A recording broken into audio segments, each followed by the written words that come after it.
그 어느 때보다 세상의 끝을 향해 달려가는 속도가 빠르다는 생각을 합니다. 하지만 큰 관심을 가진 교회와 성도는 많지 않습니다.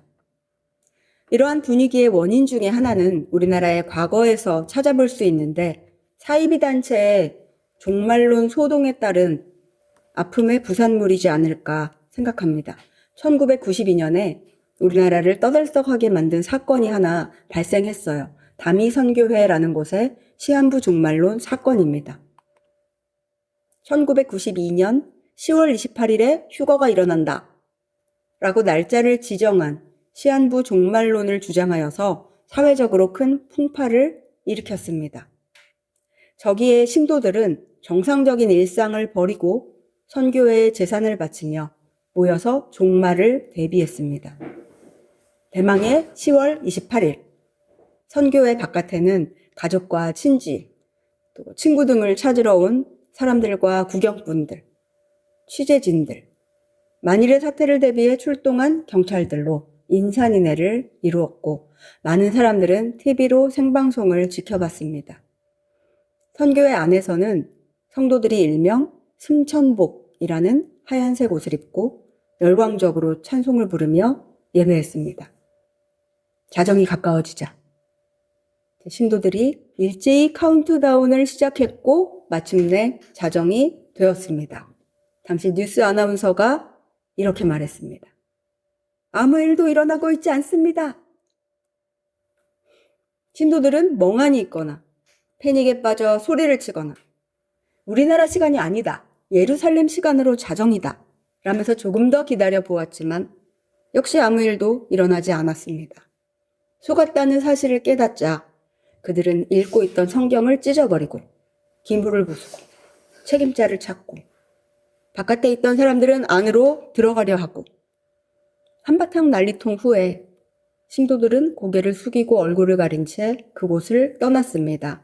다음날 한 기자가 명대사를 남겼다고 해요. 이들은 하늘나라가 아닌 집으로 돌아갔다. 더 기막힌 사실이 있어요. 사기극을 주도했던 목사 이장림이라는 사람은 이미 그 전 9월 25일에 신도들의 재산을 횡령한 혐의로 구속된 상태였습니다. 당시에 월 최저임금이 20만 원, 대졸 신입사원 초봉이 50만 원 가량이던 시절에 신도들에게 뜯어낸 액수가 몇백 몇천도 아닌 무려 34억이었다고 해요. 얼마나 많은 사람들이 미혹되었는지 알만하죠. 일부는 10월 28일까지만 먹고 살 정도의 돈을 남기고 전 재산을 바쳤다고 합니다. 정작 구속된 이장님은 대망의 10월 28일에 교도소에서 여느 때처럼 저녁 식사를 하고 성경을 잠시 읽은 후 밤 11시에 잠자리에 들었다고 교도관이 증언했습니다.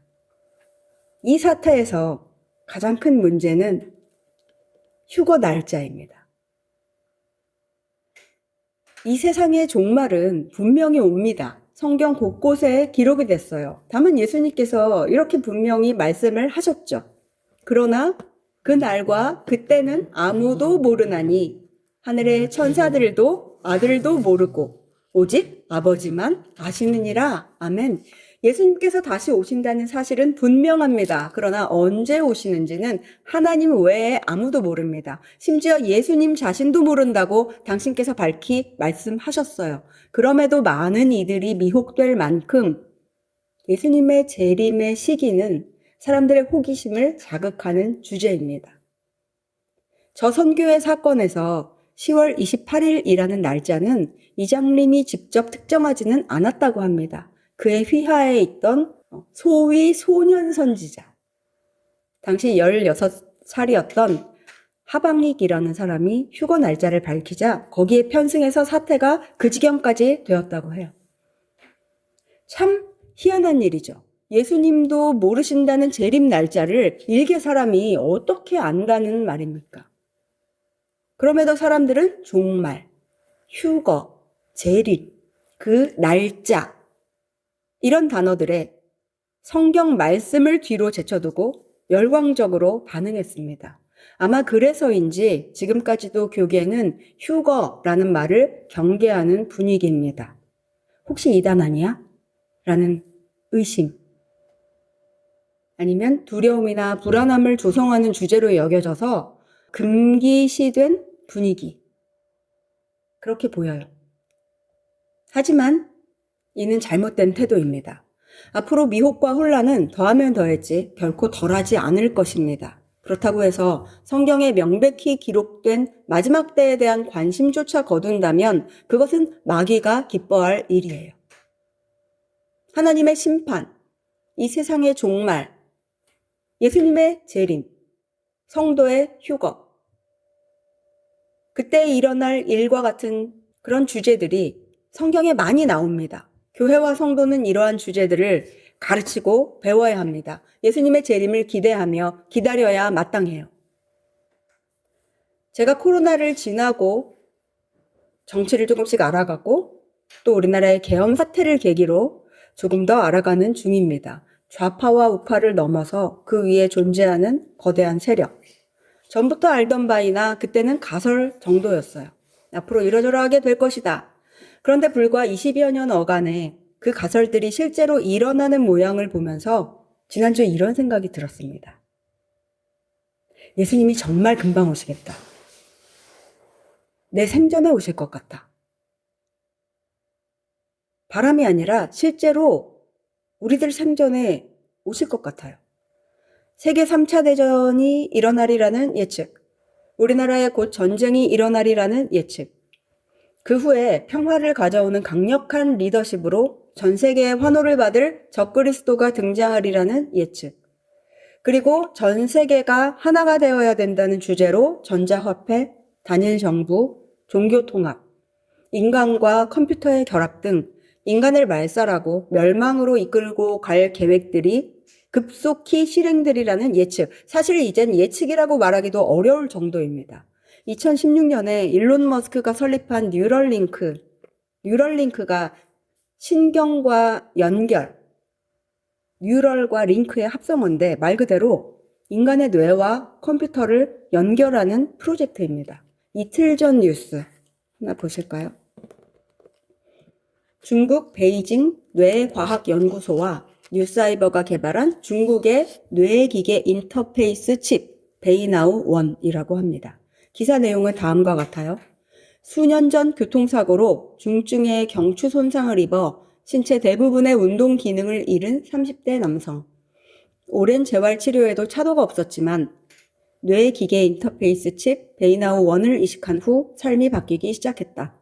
보조장치를 활용해 서고 걷거나 컴퓨터 커서를 입력하는 등의 동작이 가능해졌을 뿐 아니라 신경 자체도 회복하기 시작한 것이다.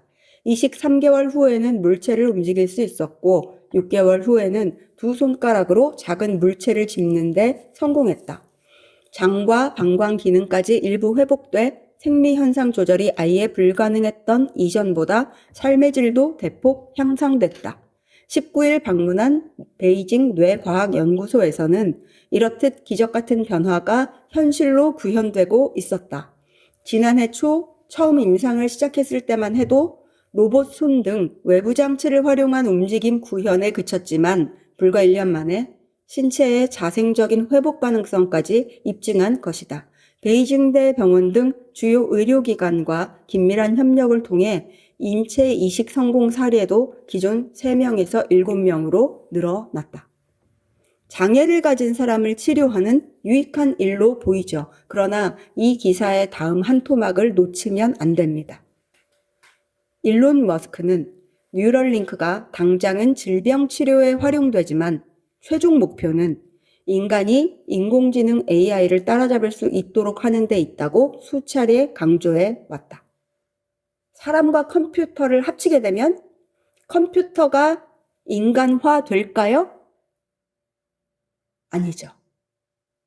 사람이 컴퓨터화 됩니다. 누군가에 의해 뇌가 조종을 당할 가능성이 크죠. 이런 뉴스들을 접하며 여러분은 어떤 생각이 드시는지요? 저는 예수님이 정말 금방 오시겠다. 내 생전에 오시겠다라는 생각과 더불어 순간적으로 두려움이 엄습함을 느꼈습니다. 와, 앞으로 다가올 세상에서 어떻게 살아야 되지? 환란을 어떻게 버텨야 되지? 그러다 불현듯 평강이 저를 덮었습니다. 아, 나는 휴거 되는구나. 여러분, 휴거는 사람이 꾸며낸 소설 이야기가 아닙니다. 본문 41절 읽습니다. 그때 두 사람이 밭에 있음에 한 사람은 데려가고 한 사람은 버려둠을 당할 것이요. 두 여자가 맷돌질을 하고 있음에 한 사람은 데려가고 한 사람은 버려둠을 당할 것이니라. 그날에 어떤 이는 휴거를 받고 어떤 이는 받지 못합니다. 그리고 그날은 불시에 임합니다. 42에서 44절입니다. 그러므로 깨어 있으라. 어느 날에 너희 주가 임할는지 너희가 알지 못함이니라.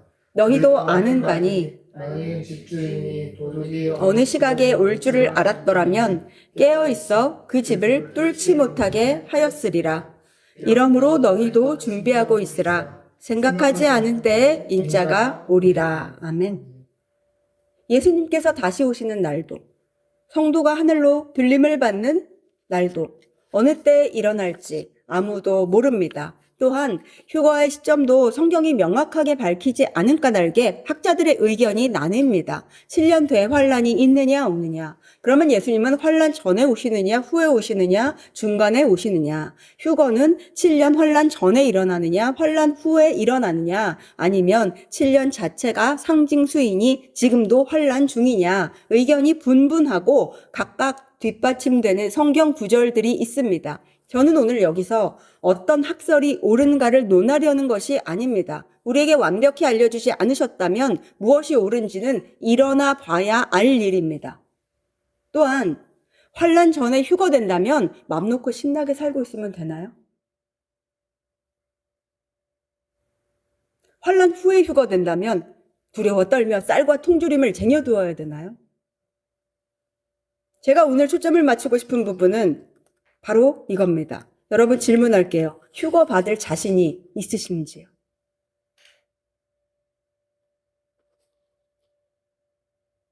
밭에 있다가 데려감을 받을 자신이 있으신지요? 예수님이 금방 오시겠다. 내 생전에 오실 것 같다. 라는 생각과 더불어 앞으로 어떻게 살아내야 되지? 환란을 어떻게 버텨야 되지? 두려움이 엄습한 직후 나는 그 전에 휴거되겠구나. 평강이 저를 덮었다고 말씀드렸습니다. 그러자마자 바로 떠오른 질문이에요. 나는 확실히 휴거되겠지? 오늘 이에 관한 말씀을 준비하게 된 이유입니다. 전에 어떤 목사님께서 전 세계 기독교인들의 퍼센트에 관해 말씀하시며 구원받는 사람이 이렇게 많을 수가 없어 라고 농담 반 진담 반으로 하신 말씀을 들었습니다. 실제 예수님은 천국에 들어갈 자가 적다고 말씀하셨어요. 마가복음 7장의 기록을 읽어봅니다. 좁은 문으로 들어가라. 멸망으로 인도하는 문은 크고 그 길이 넓어 그리로 들어가는 자가 많고 생명으로 인도하는 문은 좁고 길이 협착하여 찾는 자가 적음이라. 아멘. 생명으로 인도하는 문은 좁고 길이 협착하여 찾는 자가 적다. 같은 내용이 기록된 누가복음을 보면 들어가기를 구하여도 못하는 자가 많다라고 하셨습니다. 함께 읽습니다. 어떤 사람이 여짜오되 주여 구원을 받는 자가 적으니이까 그들에게 이르시되 좁은 문으로 들어가기를 힘쓰라. 내가 너희에게 이르노니 들어가기를 구하여도 못하는 자가 많으리라. 아멘.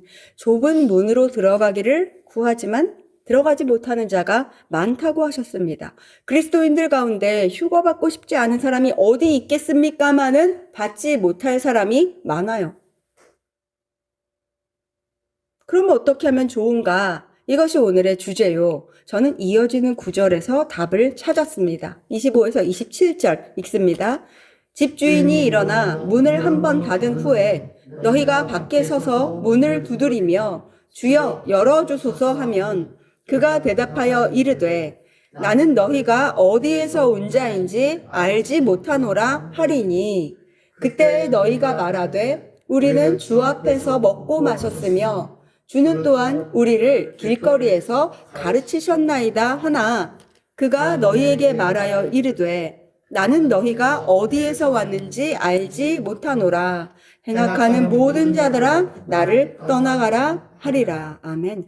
구원의 문을 닫고서 그 문 밖에서 두드리며 소리치는 이들에게 집주인이 하시는 말씀에 주목하십시오.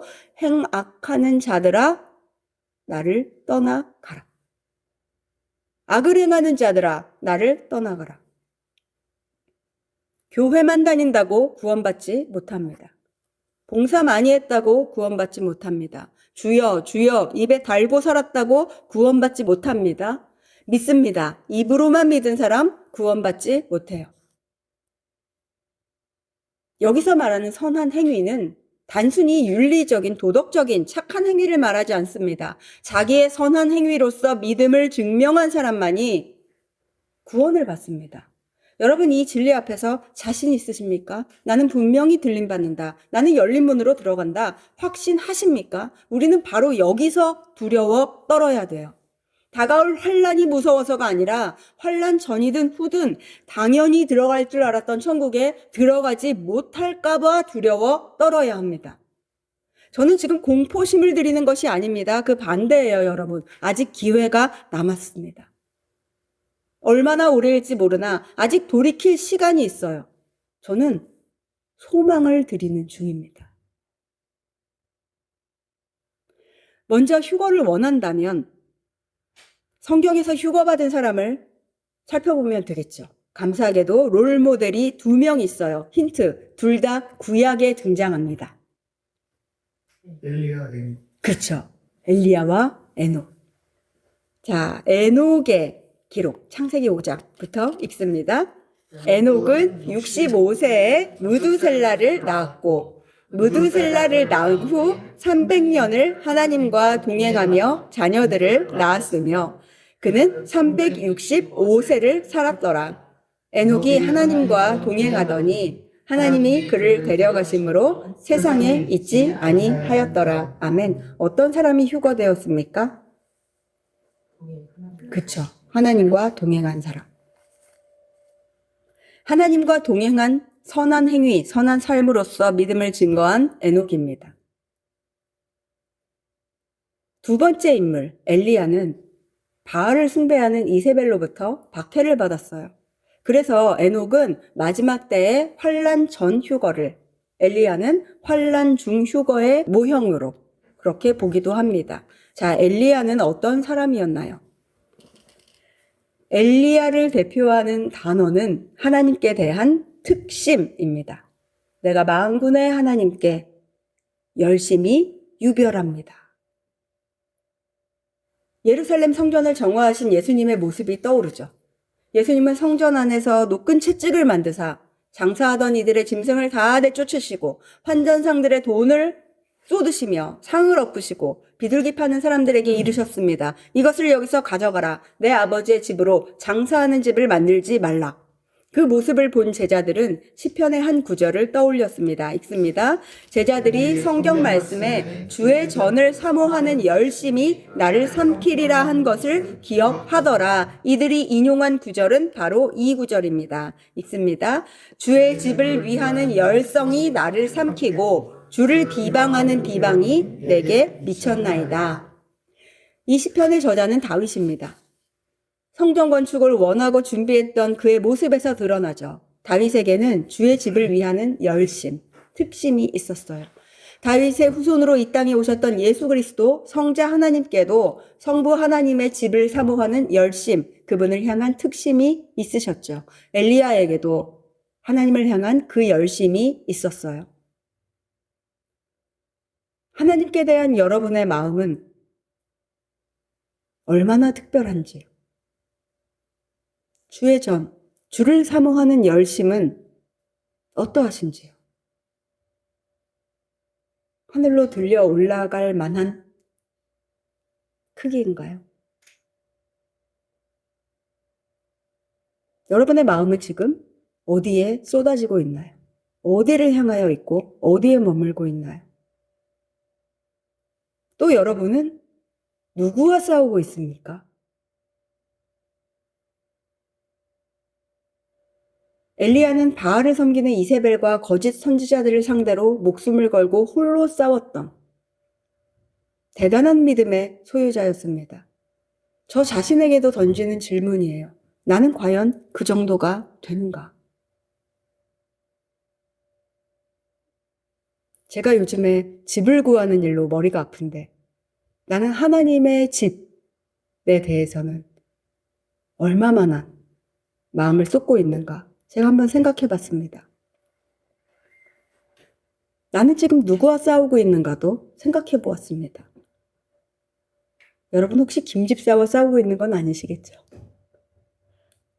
가족들끼리 싸우고 있는 건 아니시겠죠?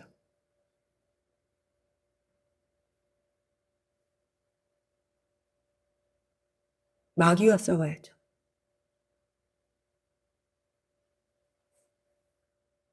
우리는 사랑하라고 주신 대상과 싸우고 미워하라고 주신 대상과는 싸우지 않는 반대로 행하는 경우가 참 많습니다. 나는 과연 에녹과 엘리야 정도가 되는가? 다시 말씀드리지만 자신 없다면 감사한 일입니다. 자만하지 않고 준비하면 되니까요. 종말을 둘러싼 복잡한 신학적 논란 몰라도 됩니다. 알기만 하고 대비하지 못하면 무슨 소용입니까? 여러분 오늘을 사는 것에 충실합시다. 본문 37에서 39절 읽습니다. 노아의 때와 같이 인자의 임함도 그러하리라. 홍수 전에 노아가 방주에 들어가던 날까지 사람들이 먹고 마시고 장가들고 시집가고 있으면서 홍수가 나서 그들을 다 멸하기까지 깨닫지 못하였으니 인자의 임함도 이와 같으리라. 아멘. 조만간 세상의 끝이 오니 결혼하지 말라 이런 말씀이 아닙니다. 하루하루 하나님께서 이끄시는 대로 일하고 결혼하고 자녀 주시면 출산하고 힘써 믿음으로 양육하세요. 평범하고 정상적인 일상을 사십시오. 다만 그러한 일상을 사는데 몰두하느라 예수님의 다시 오심을 잊어버리고 살면 안 됩니다. 예수님의 다시 오심을 준비하지 않은 채 현재의 삶에만 힘쓰다가는 눈이 감겨 잠들고 말아요. 노아복음 21장 34에서 36절 읽습니다. 너희는 스스로 조심하라. 그렇지 않으면 방탕함과 술 취함과 생활의 염려로 마음이 둔하여지고 뜻밖의 그날이 덫과 같이 너희에게 임하리라. 이 날은 온 지구상에 거하는 모든 사람에게 임하리라. 이러므로 너희는 장차 올 이 모든 일을 능히 피하고 인자 앞에 서도록 항상 기도하며 깨어 있으라 하시니라. 아멘. 예수님께서 승천하신 직후 초대교회 교인들은 예수님이 금방 다시 오시리라 믿고 기다렸습니다. 그런 사람들은 이 땅에서 먹고 마시는 데 집중하며 아무 생각 없이 살지를 않습니다. 지금은 그때보다 예수님의 재림날이 훨씬 가까워졌어요. 시간도 많이 흘렀거니와 세계 도처에서 일어나는 일이 심상치 않음을 누구나 인정하는 시기입니다. 처음에 잘 기다리다 잠들기보다는 차라리 졸았어도 막판에 깨어나 신랑을 기다리며 준비하는 신부가 복됩니다. 지금이 바로 그 시기예요. 그 어느 때보다 깨어있을 시기입니다. 본문 42에서 44절도 읽습니다. 그러므로 깨어있으라. 어느 날에 너희 주가 임할는지 너희가 알지 못함이니라. 너희도 아는 바니 만일 집주인이 도둑이 어느 시각에 올 줄을 알았더라면 깨어있어 그 집을 뚫지 못하게 하였으리라. 이러므로 너희도 준비하고 있으라. 생각하지 않은 때에 인자가 오리라. 아멘. 깨어 있으라. 깨어 준비하고 있으라. 그러면 어떻게 하는 것이 깨어 있는 것인가? 바로 앞에서 읽었습니다. 일상에 몰두하느라 다시 오실 예수님을 기다리는 신부로서의 정체성과 본분을 잊지 않도록 조심하면서 항상 기도하는 태도가 깨어 있는 태도입니다. 저는 최근 정치 관련된 글과 영상들을 집중적으로 보면서 내가 그동안 몰랐던 지식을 열심히 먹는 시기구나 라는 생각을 했어요. 짧고 집중적이었던 그 시기가 지나고 이제는 기도에 집중해야 되는 시기라는 생각이 들었습니다. 여러분, 세상 돌아가는 큰 그림을 어느 정도 볼 줄은 알아야 합니다. 엘리야 시대에 아합은 정치적으로, 이세벨은 종교적으로 이스라엘을 지배하며 하나님을 대적하는 영향력을 행사했습니다. 이들은 부부로서 하나였어요. 신분으로 비유하자면 종교 면만 읽어서는 안 됩니다. 정치 면도, 경제 면도 다 읽어야 합니다. 좌파와 우파가 전부가 아니에요. 그들은 그냥 서로 싸우는 모양새로 사람들을 현혹시킬 장기판의 두 말이지 실은 하나입니다. 그 배후에서 정치 면에서나 종교 면에서나 문화 면에서나 전 세계를 통합하고 조종하려는 세력이 있습니다. 이런 내용을 알고는 있되 거기에 집중할 일도 아닙니다. 그 지식을 가지고서 깨어 기도해야 돼. 마귀는 참으로 간사하니 우리로 하여금 그러한 지식에 집중함으로써 오히려 두려움에 빠지고 기도할 때를 놓치게 만듭니다. 곁길로 빠지게 만드는 것이죠. 여러분, 지금은 정신을 바짝 차릴 때입니다. 어떻게 하면 좀 더 잘 살지? 이럴 때가 아니에요, 지금. 우리가 집중할 대상이 오직 예수 그리스도임을 늘 기억하고 앞서 들려 올라간 에녹과 엘리야와 같이 하나님께 대한 특심을 가지고 강력한 신앙으로 무장하여 하나님과 동행하는 우리가 되는데 집중하고 힘써야겠습니다. 시기를 보는 눈을 가지되 말세에 일어나는 현상에 집중하지 말고 예수님께 집중합시다. 일어날 일들이 일어나는 것입니다. 앞으로도 하나님 뜻 가운데서 허락된 일들이 일어날 것입니다. 그러므로 우리는 허락하신 일상을 힘써 살아가되 먹고 사는데 집중하지 말고 예수님께 집중하고 있으면 돼요. 깨어 기도하면서 기다리면 우리 주님 금방 오십니다. 늘 열심히 공부하는 학생은 갑작스런 시험이 두렵지 않아요. 오히려 실력을 보일 기회라서 기쁘죠. 신랑이 오실 날을 준비하는 신부에게 신랑이 오시는 날보다 기쁜 날은 없습니다만 잠든 신부에게는 그보다 두렵고 아쉬우며 무섭고 후회되는 날이 없을 것입니다. 깨어 정신 차리고 기도하며 우리의 믿음을 선행으로 증거하는데 힘씁시다. 우리 신랑 되신 예수님 금방 오십니다. 아멘. 찬송합시다.